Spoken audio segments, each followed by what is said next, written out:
మా ప్రాంతంలో పెద్దపల్లి పార్లమెంట్ నియోజకవర్గ పరిధిలో మేడిగడ్డ బ్యారేజ్ ఉంటుంది, మీ అందరికీ కూడా తెలుసు.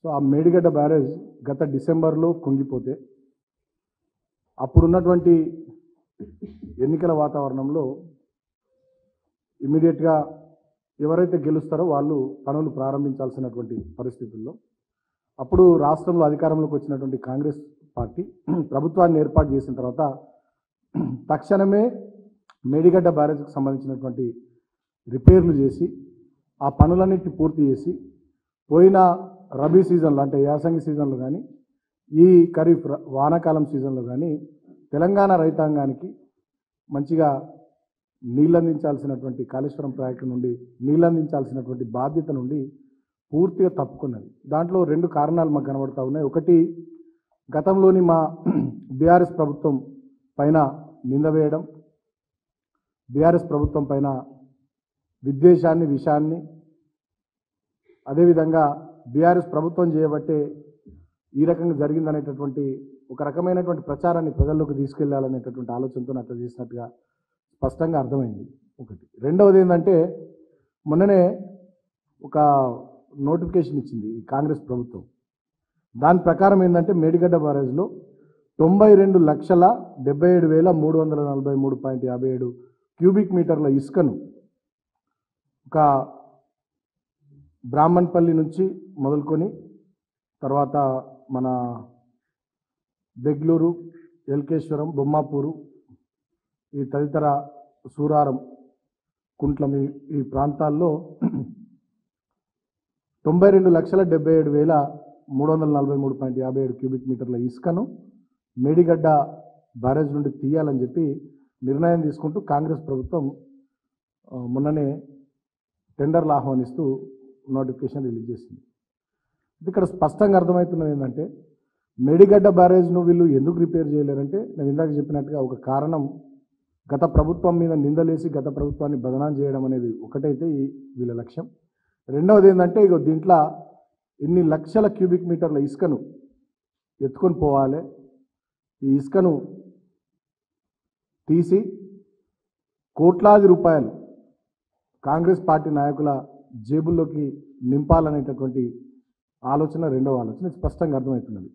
ఈ విషయం మేము ఎందుకు చెప్తా ఉన్నామంటే, నేషనల్ గ్రీన్ ట్రిబ్యునల్ తీర్పు కూడా ఉన్నది. ఎన్జిటి తీర్పు మా ఆ ఏరియాలో పెద్దపల్లి, భూపాలపల్లి జిల్లాలకు సంబంధించి గతంలో మానేరు నది పైన కూడా ఇట్లనే కొన్ని ఇసుక రీచ్లు వస్తే అక్కడ పర్యావరణానికి నష్టం కలుగుతుంది, ఇబ్బంది అవుతా ఉందని చెప్పి కొంతమంది నేషనల్ గ్రీన్ ట్రిబ్యునల్కి పోతే పర్యావరణ అనుమతులు లేకుండా ఎలాంటి ఇసుక రీచ్లకు ఆ ప్రాంతంలో ఆ జిల్లాల్లో అవి నదులైనా ఉపనదులైనా వాగులైనా ఎక్కడ కూడా అనుమతులు ఇవ్వద్దని చెప్పి నేషనల్ గ్రీన్ ట్రిబ్యునల్ రీసెంట్గా ఒక జడ్జిమెంట్ కూడా ఇచ్చింది, బహుశా పోయిన మే నెలలో అనుకుంటా. ఆ ఎన్జిటి తీర్పును కూడా పక్కకు పెట్టి ఎలాంటి పర్యావరణ అనుమతులు లేకుండా వీళ్ళ ఇష్టారాజ్యంగా వీళ్ళ చేతుల్లో అధికారం ఉంది కదా అని చెప్పి అడ్డగోలుగా కోట్లాది రూపాయలు దోసుకోవాలనేటటువంటి ఆలోచనతో రేవంత్ రెడ్డి ప్రభుత్వం ఈ దందాకు తెరలేపింది. ఇది చాలా స్పష్టంగా అర్థమవుతూ ఉన్నది. ఇవాళ నేను తెలంగాణ రైతాంగాన్ని, తెలంగాణ ప్రజల్ని కూడా ఆలోచించమని కోరుతూ ఉన్నా. మేడిగడ్డ బ్యారేజ్ను రిపేర్ చేయకుండా అక్కడ కనీసం ఒక 2-3 నెలల్లో వాళ్ళు అనుకుంటే జనవరి ఫిబ్రవరిలోనే వాళ్ళు ఒక కాఫర్ డ్యామ్ లాంటిది కట్టేసి ఆ 7వ బ్లాక్లో కుంగిపోయినటువంటి పిల్లర్లను రిపేర్ చేసి వాళ్ళు వాడుకలోకి తీసుకొచ్చేటటువంటి నీళ్లు నింపి కన్నపల్లి పంప్ హౌస్ నుంచి ఎత్తిపోసే పరిస్థితులు ఉండే.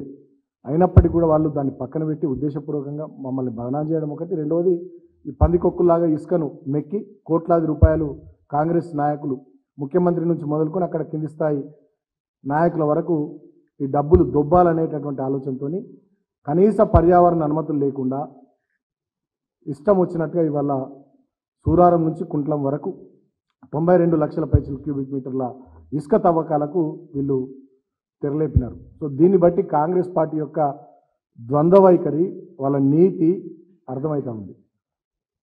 అంతేకాకుండా ఇక రెండవ అంశం, ఇక్కడ నేను ఇంకో విషయాన్ని కూడా కోరుతా ఉన్నా. దీన్ని డెఫినెట్గా కాంగ్రెస్ ప్రభుత్వం పునఃసమీక్షించాలి. లేకపోయినట్టయితే డెఫినెట్గా ఎన్జిటిని కూడా ఆశ్రయించడానికి మేము వెనుకకు పోం. అదేవిధంగా అక్కడ తవ్వుతున్నటువంటి ఇప్పటికే అడ్డగోలుగా చెన్నూరు నియోజకవర్గంలో కానీ, మంత్రి నియోజకవర్గంలో కానీ, పెద్దపల్లి నియోజకవర్గంలో కానీ తర్వాత రామగుండం నియోజకవర్గంలో కానీ ఇప్పటికే అడ్డగోలుగా ఒకవైపు ఫ్లై యాష్ లారీలు నడుస్తున్నాయి, ఒకవైపు ఇసుక లారీలు నడుస్తున్నాయి, ఒకవైపు మట్టి లారీలు నడుస్తున్నాయి. దానివల్ల అక్కడ రోడ్లన్నీ నాశనం అవుతున్నాయి. ఆ ప్రాంతం అంతా కలుషితమైపోతుంది. అనేక రకాలైనటువంటి యాక్సిడెంట్లు జరిగి చాలామంది చనిపోతున్నారు. కాబట్టి ప్రభుత్వం ఇప్పటికైనా బుద్ధి తెచ్చుకొని తన పద్ధతులను మార్చుకొని ఇటువంటి నిర్ణయాలను పునఃసమీక్షించుకోవాలని నేను కోరుతా ఉన్నాను. లేకపోయినట్టయితే డెఫినెట్గా చట్టపరంగా మేము కూడా న్యాయ వ్యవస్థ మీద మాకు నమ్మకం ఉంది. డెఫినెట్గా న్యాయస్థానాలను కూడా ఆశ్రయించడానికి మేము వెనుకకు పోమని చెప్పి సందర్భంగా నేను తెలియజేస్తూ ఉన్నా. మా ప్రాంతంలో ముఖ్యంగా పెద్దపల్లి జిల్లా కానీ, భూపాలపల్లి జిల్లా కానీ, మంచిర్యాల జిల్లా కానీ ఒకవైపు ఫ్లై యాష్ దందా, ఇంకోవైపు మట్టి దందా, ఇంకోవైపు ఇసుక దందా, దీంట్లో మొత్తం కాంగ్రెస్ పార్టీ కూరుకుపోయింది. దీనికి పూర్తి స్థాయిలో ఆశీర్వాదం హైదరాబాద్ నుండి రేవంత్ రెడ్డి ముఖ్యమంత్రిగా ఆ ప్రాంత నాయకులకు ఆశీర్వాదం ఇచ్చి ఈ రకమైనటువంటి దందాల్ని ప్రోత్సహిస్తూ ఉన్నారు. ఒకవైపేమో మేడిగడ్డ బ్యారేజ్ను కట్టడానికేమో ఆ కుంగిపోయినటువంటి ఆ బ్లాకులు నిర్మించడానికి ఆ సంస్థను ఎవరైతే ఆ ప్రాజెక్ట్ కట్టిర్రో వాళ్ళతో సమీక్షలు చేసి మాట్లాడి ఆ సంస్థను ప్రోత్సహించి తొందరగా అక్కడ పనులు చేపించే విషయంలో ముఖ్యమంత్రి గారికి శ్రద్ధ లేదు. కానీ కాంగ్రెస్ పార్టీలకు మాత్రం ఇసుక తోడడంలో మాత్రం శ్రద్ధ ఉన్నది. రైతులకు నీళ్ళు ఇచ్చే విషయంలో శ్రద్ధ లేదు. ఇసుక దందా ద్వారా డబ్బులు మెక్కడానికి మాత్రం కాంగ్రెస్ పార్టీ నాయకులకు శ్రద్ధ ఉన్నది. పోయిన యాసంగి సీజన్లోనే 20 లక్షల ఎకరాల్లో తెలంగాణలో పంటలు నిండబెట్టిర్రు. నీళ్ళిచ్చి రైతుల్ని కాపాడేటటువంటి ఆలోచన కాంగ్రెస్ పార్టీ నాయకులకు ఆనాడు యాసంగి సీజన్లో లేదు. ఇసుక మాత్రం దొబ్బిపోవడానికి కోట్లాది రూపాయలు తినడానికి మాత్రం కాంగ్రెస్ పార్టీ నాయకులకు ఈ ప్రభుత్వానికి టైం ఉన్నది, ఆశ ఉన్నది, సోయి ఉన్నది. ఇక దీన్ని బట్టి తెలంగాణ రైతాంగం, తెలంగాణ ప్రజలు కాంగ్రెస్ పార్టీ బుద్ధిని అర్థం చేసుకోవాలని నేను కోరుతా ఉన్నా.